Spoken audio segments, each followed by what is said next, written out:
ಪ್ರತಿದಿನ ಏನು ಅಡುಗೆ ಮಾಡೋದಪ್ಪ ಅಂತ ಹೇಳಿದ್ರೆ ಒಂದು ದೊಡ್ಡ ತಲೆಬಿಸಿ ಎಲ್ಲ ಹೆಣ್ಮಕ್ಳಿಗೆ ಕೂಡ. ಇವತ್ತು ನಮ್ಮ ಮನೆಯಲ್ಲಿ ಸ್ವಲ್ಪ ಬಜ್ಜಿ ಮೆಣಸಿನ್ಕಾಯಿ ಇತ್ತು, ಹಾಗೆಯೇ ತೆಂಗಿನಕಾಯಿ ಕೂಡ ಇತ್ತು. ಅದರಿಂದ ಇವತ್ತು ಮಧ್ಯಾಹ್ನಕ್ಕೆ ಅಡುಗೆ ಮಾಡೋಣ ಅಂತೇಳಿ ಅದನ್ನು ನಿಮ್ಮ ಜೊತೆ ಕೂಡ ಶೇರ್ ಮಾಡ್ಕೊಳ್ತಾ ಇದ್ದೇನೆ. ಸೊ ವಿಡಿಯೋನ ಸ್ಕಿಪ್ ಮಾಡದೆ ಕೊನೆವರೆಗೂ ನೋಡಿ. ಸಾಮಾನ್ಯವಾಗಿ ಬಜ್ಜಿ ಮೆಣಸಿನಕಾಯಿಯನ್ನು ಕಡಲೆ ಹಿಟ್ಟಿನಲ್ಲಿ ಮುಳುಗಿಸಿ ಬಜ್ಜಿ ಬೋಂಡ ಅಂತೇಳಿ ಮಾಡ್ತೇವೆ. ಆದರೆ ಇವತ್ತು ನಾನು ಈ ಬಜ್ಜಿ ಮೆಣಸಿನಕಾಯಿನ ಒಂದು ಡಿಫ್ರೆಂಟಾಗಿ ರೆಸಿಪಿಯನ್ನು ಮಾಡ್ತಾ ಇದ್ದೇನೆ. ಇದನ್ನು ನಾನು ಫಸ್ಟ್ ಟೈಮ್ ಮಾಡಿದ್ದು, ಆದರೂ ಕೂಡ ತುಂಬ ಟೇಸ್ಟಿಯಾಗಿ ಬಂದಿತ್ತು. ನಮ್ಮ ಮನೆಯಲ್ಲಿ ಎಲ್ಲರಿಗೂ ಕೂಡ ಇಷ್ಟ ಆಯಿತು. ಮೊದಲಿಗೆ ಈ ಬಜ್ಜಿ ಮೆಣಸಿನಕಾಯಿ ಒಳಗಿರುವ ಬೀಜಗಳನ್ನೆಲ್ಲ ತೆಗಿಬೇಕು. ಈ ರೀತಿ ಬೀಜವನ್ನು ತೆಗೆದು ನಂತರ ಅಡುಗೆಯನ್ನು ಮಾಡೋದ್ರಿಂದ ನಿಮಗೆ ಖಾರ ಸ್ವಲ್ಪ ಕಮ್ಮಿ ಆಗ್ತದೆ ಇದರದ್ದು. ಆದರೆ ಈ ರೀತಿ ನೀವು ಬೀಜಗಳನ್ನೆಲ್ಲ ತೆಗೆದ ನಂತರ ಕೈ ತುಂಬ ಉರಿತಾ ಇರ್ತದೆ. ಅದಕ್ಕೆ ನೀವು ಏನು ಮಾಡಬೇಕು ಅಂತಂದರೆ, ಬೀಜಗಳನ್ನು ತೆಗೆಯುವ ಮೊದಲು ಕೈಗೆ ಸ್ವಲ್ಪ ತೆಂಗಿನೆಣ್ಣೆಯನ್ನು ಸವರ್ಕೊಂಡು ನಂತರ ಬೀಜಗಳನ್ನು ತೆಗೀರಿ. ಆಗ ಸ್ವಲ್ಪ ಕೂಡ ಕೈ ಉರಿಯುವುದಿಲ್ಲ. ಇದೊಂದು ಟಿಪ್ ನಿಮಗೆ. ನಾನಿಲ್ಲಿ ತೋರಿಸ್ತಾ ಇರೋ ರೀತಿ ಮಿಡ್ಲಲ್ಲಿ ಬಜ್ಜಿ ಮೆಣಸಿನಕಾಯಿಯನ್ನು ಸೀಳ್ಕೊಂಡ್ರೆ ನೀವು ಬೀಜಗಳನ್ನು ಈಸಿಯಾಗಿ ತೆಗೆದುಕೊಳ್ಬೋದು. ಈ ಬೀಜ ತೆಗೆಯುವ ಕೆಲಸ ಮಾತ್ರ ಸ್ವಲ್ಪ ಟೈಮ್ ತಗೊಳ್ತದೆ. ನಾನೀಗ ಇಲ್ಲಿ ಎಲ್ಲ ಬೀಜಗಳನ್ನು ಕೂಡ ತೆಗೆದಿಟ್ಕೊಂಡಿದ್ದೇನೆ. ಇದನ್ನೀಗ ಸೈಡಲ್ಲಿ ಇಟ್ಕೊಂಡು ಇದಕ್ಕೊಂದು ಮಸಾಲೆಯನ್ನು ರುಬ್ಕೊಳ್ಳೋಣ. ಮಸಾಲೆಯನ್ನು ಮಾಡ್ಕೊಳ್ಳಿಕ್ಕೆ ನಾನಿಲ್ಲಿ ಮಿಕ್ಸಿ ಜಾರಿಗೆ ಒಂದು ದೊಡ್ಡ ಕಪ್ಪಾಗುವಷ್ಟು ತೆಂಗಿನ ತುರಿಯನ್ನು ಹಾಕೊಂಡಿದ್ದೇನೆ. ಈಗ ಇದಕ್ಕೆ 2 ಸ್ಪೂನ್ ಆಗುವಷ್ಟು ಧನಿಯಾ, 1 ಸ್ಪೂನ್ ಆಗುವಷ್ಟು ಜೀರಿಗೆ, ಸ್ವಲ್ಪ ಅರಶಿನ, 2 ಕಟ್ ಮಾಡ್ಕೊಂಡಿರುವ ಈರುಳ್ಳಿ, ರುಚಿಗೆ ಬೇಕಾಗಿರುವಷ್ಟು ಉಪ್ಪು, ಒಂದು ದೊಡ್ಡ ಸ್ಪೂನ್ ಆಗುವಷ್ಟು ಬೆಲ್ಲ, ಹಾಗೆಯೇ ಖಾರಕ್ಕೆ ಬೇಕಾಗಿರುವಷ್ಟು ಮೆಣಸು, ಒಣಮೆಣಸಿನ್ಕಾಯಿ, ನಾನಿಲ್ಲಿ ಬ್ಯಾಡಗಿ ಮೆಣಸನ್ನು ಯೂಸ್ ಮಾಡಿದ್ದೇನೆ, ಹಾಗೆಯೇ ಒಂದು ಚಿಕ್ಕ ಗೋಲಿ ಗಾತ್ರದ ಹುಣಸೆ ಹುಳಿ. ಇದಿಷ್ಟನ್ನು ಹಾಕೊಂಡು ರುಬ್ಕೊಳ್ಬೇಕು. ರುಬ್ಕೊಳ್ಳುವಾಗ ಸ್ವಲ್ಪ ನೀರನ್ನು ಹಾಕ್ಕೊಳ್ಳಿ. ಈ ಮಸಾಲೆಯನ್ನು ಸ್ವಲ್ಪ ಗಟ್ಟಿಯಾಗಿಯೇ ರುಬ್ಕೊಳ್ಬೇಕಾಗ್ತದೆ. ನೋಡಿ, ಈ ರೀತಿ ಇಷ್ಟು ಗಟ್ಟಿಯಾಗಿ ನುಣ್ಣಗೆ ರುಬ್ಕೊಂಡು ಒಂದು ಬೌಲ್ಗೆ ಹಾಕೊಂಡಿದ್ದೇನೆ ಈ ಮಸಾಲೆಯನ್ನು. ಈ ಮಸಾಲೆಗೆ ಹಾಕಿರುವ ಯಾವುದೇ ಪದಾರ್ಥಗಳನ್ನು ಕೂಡ ನಾನು ಹುರ್ಕೊಳ್ಳಿಲ್ಲ, ಡೈರೆಕ್ಟಾಗಿ ಹಸಿಯಾಗಿಯೇ ಹಾಕಿರೋದು. ಆಮೇಲೆ ಉಪ್ಪು, ಹುಳಿ, ಖಾರ, ಸಿಹಿ ಎಲ್ಲವನ್ನು ಕೂಡ ಈ ಮಸಾಲೆ ರುಬ್ಕೊಳ್ಳುವಾಗನೇ ಹಾಕೊಂಡು ಬಿಡಬೇಕು. ನೆಕ್ಸ್ಟ್ ಇನ್ನು ಈ ರುಬ್ಕೊಂಡಿರೋ ಮಸಾಲೆಯನ್ನು ಬಜ್ಜಿ ಮೆಣಸಿನಕಾಯಿ ಒಳಗೆ ತುಂಬಿಸ್ಕೊಳ್ಳೋದು ಅಷ್ಟೇ. ಸಾಮಾನ್ಯವಾಗಿ ಈ ಬಜ್ಜಿ ಮೆಣಸಿನಕಾಯಿಯೊಳಗೆ ಆಲೂಗಡ್ಡೆಯನ್ನು ಸ್ಟಫ್ ಮಾಡಿ ಅದನ್ನು ಎಣ್ಣೆಯಲ್ಲಿ ಡೀಪ್ ಫ್ರೈ ಮಾಡಿ ಬಜ್ಜಿ ಬೋಂಡ ಅಂತೇಳಿ ಮಾಡ್ತಾರೆ. ಆದರೆ ಇವತ್ತು ನಾನು ಯಾವುದೇ ರೀತಿಯ ಬಜ್ಜಿ ಬೋಂಡವನ್ನು ಮಾಡ್ತಾ ಇಲ್ಲ.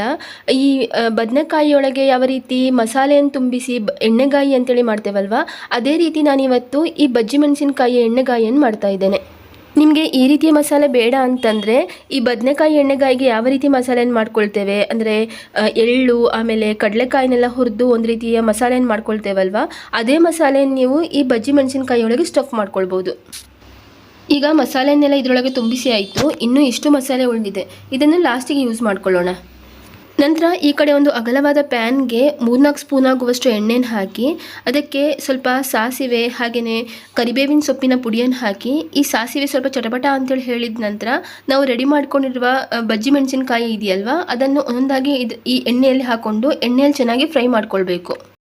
ಈ ಬಜ್ಜಿ ಮೆಣಸಿನಕಾಯಿ ಎಣ್ಣೆಗಾಯಿಯನ್ನು ಮಾಡುವಾಗ ನೀವು ಬಾಣಲೆಯನ್ನು ಯೂಸ್ ಮಾಡುವ ಬದಲು ಈ ರೀತಿ ಅಗಲವಾಗಿರೋ ಪ್ಯಾನನ್ನು ಯೂಸ್ ಮಾಡಿದರೆ ಬಜ್ಜಿ ಮೆಣಸಿನಕಾಯಿ ಎಲ್ಲ ಕಡೆ ಕೂಡ ಈವನ್ ಆಗಿ ಫ್ರೈ ಆಗ್ತದೆ. ಇದನ್ನೀಗ ಮೀಡಿಯಮ್ ಫ್ಲೇಮಲ್ಲೇ ಒಂದು 2-3 ನಿಮಿಷ ಚೆನ್ನಾಗಿ ಫ್ರೈ ಮಾಡಿಕೊಂಡು ನಂತರ ಮುಚ್ಚಳ ಮುಚ್ಚಿ ಚೆನ್ನಾಗಿ ಇದನ್ನು ಬೇಯಿಸ್ಕೊಳ್ಬೇಕು. ಬೇಯಿಸ್ಕೊಳ್ಳೋ ಟೈಮಲ್ಲಿ ನೀರನ್ನು ಹಾಕೊಳ್ಳಿಕ್ಕೆ ಹೋಗಬೇಡಿ, ಇದು ಎಣ್ಣೆಯಲ್ಲೇ ಬೇಯಬೇಕಾಗ್ತದೆ. ಈಗ ಬಜ್ಜಿ ಮೆಣಸಿನಕಾಯಿಯ ಎಣ್ಣೆಗಾಯಿ ರೆಡಿ ಆಯಿತು. ಇದು ಬೇಯಲಿಕ್ಕೆ ಸುಮಾರು ಒಂದು 15 ನಿಮಿಷ ಬೇಕಾಯಿತು. ಈ 15 ನಿಮಿಷದಲ್ಲಿ ನಾನು ಆಗಾಗ ಮುಚ್ಚಳ ತೆಗೆದು ಇದನ್ನು ಮಗ್ಚ್ತಾನೆ ಇದ್ದೆ. ನೀವು ಇದನ್ನು ಬೇಯುವ ಟೈಮಲ್ಲಿ ಆಗಾಗ ಮಗ್ಚದೇ ಇದ್ದರೆ ತಳ ಸೀದೋಗಿ ಬಿಡ್ತದೆ. ಆಮೇಲೆ ಇದನ್ನು ಬೇಯುವ ಟೈಮಲ್ಲಿ ನೀವು ಫ್ಲೇಮನ್ನು ಲೋ ಫ್ಲೇಮಲ್ಲೇ ಇಟ್ಕೊಂಡು ಬೇಯಿಸ್ಕೊಳ್ಳಿ. ಯಾಕಂತಂದರೆ ನಾವು ಇದಕ್ಕೆ ನೀರು ಹಾಕಲ್ಲಲ್ವ, ಹಾಗಾಗಿ ಬೇಗ ತಳ ಸೀದು ಹೋಗಿಬಿಡ್ತದೆ. ಈ ಬಜ್ಜಿ ಮೆಣಸಿನಕಾಯಿ ಚೆನ್ನಾಗಿ ಬೆಂದ ನಂತರ ಈ ಟೈಮಲ್ಲಿ ಇದಕ್ಕೆ ಆವಾಗಲೇ ಉಳಿದಿತ್ತಲ್ವ ಮಸಾಲೆ, ಅದನ್ನು ಸೇರಿಸಿ ಅದಕ್ಕೆ ಸ್ವಲ್ಪ ನೀರನ್ನು ಸಹ ಹಾಕಿ ಚೆನ್ನಾಗಿ ಮಿಕ್ಸ್ ಮಾಡ್ಕೊಳ್ಬೇಕು. ಲಾಸ್ಟಿಗೆ ಇದಕ್ಕೆ ಸಾಧಾರಣ 1 ಸ್ಪೂನ್ ಆಗುವಷ್ಟು ಗರಂ ಮಸಾಲೆಯನ್ನು ಹಾಕ್ತಾ ಇದ್ದೇನೆ. ಇದು ಆಪ್ಷನಲ್, ನಿಮಗೆ ಬೇಕಿದ್ರೆ ಮಾತ್ರ ಹಾಕ್ಬೋದು. ಗರಂ ಮಸಾಲೆಯನ್ನು ಹಾಕೋದ್ರಿಂದ ಟೇಸ್ಟ್ ಇನ್ನೂ ಜಾಸ್ತಿ ಆಗ್ತದೆ ಈ ಬಜ್ಜಿ ಮೆಣಸಿನಕಾಯಿಯ ಎಣ್ಣೆಗಾಯಿದು. ಈಗ ಇದನ್ನು ಇನ್ನೊಮ್ಮೆ ಚೆನ್ನಾಗಿ ಮಿಕ್ಸ್ ಮಾಡಿ ಇದಕ್ಕೆ ನಾವು ಮಸಾಲೆ ಹಾಕಿದ್ದೇವಲ್ವ, ಆ ಮಸಾಲೆಯ ಹಸಿ ವಾಸನೆ ಹೋಗೋವರೆಗೆ ಲೋ ಅಥವಾ ಮೀಡಿಯಂ ಫ್ಲೇಮಲ್ಲಿ ಚೆನ್ನಾಗಿ ಬೇಯಿಸ್ಕೊಳ್ಬೇಕು ಅಷ್ಟೇ. ತುಂಬ ಅಂದರೆ ತುಂಬ ಸಿಂಪಲ್ ಆಗಿರುವ ಆದರೆ ಅಷ್ಟೇ ಟೇಸ್ಟಿಯಾಗಿರುವ ಎಣ್ಣೆಗಾಯಿ ರೆಸಿಪಿ ಇದು.